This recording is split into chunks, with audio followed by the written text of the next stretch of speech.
72. Ngayon, i-check naman natin ang airbag niya. Samahan niyo ako i-check ang airbag. Ito, naka-lowered siya. Yan, nakababa yan guys. Oh. Ngayon, sisindin natin ang isang airbag. Okay. At pangatlong airbag. Pang-apat na airbag. Dito tayo naman sa kabila. Kabilang side naman. Ito, check natin. Ang airbag. Pang-anim na airbag. Pang-pitong airbag. Pang-walong airbag. Okay guys, punta naman natin sa harap. So guys, nililikod ng gamit ang ating guwapong mga maintenance. Sa kabilang truck naman sila gagawa. Okay. At yung button dito sa harap. Check mo natin ang hangin. Yung isang gauge lang gumagana guys.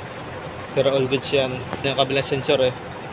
Kaya isang sensor lang gumagana dyan. So guys, yung button ng airbag na ginawa ni Kuya Dan kahapon. Yung up. Yan, gumagana ang up. At ito ang down. Ito ang down.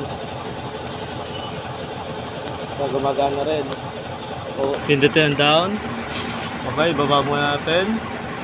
Pag bababa siya. Itong up. Yun, umangat siya. Ayun siya. Itong airbag, yan. All good siyang ating yan.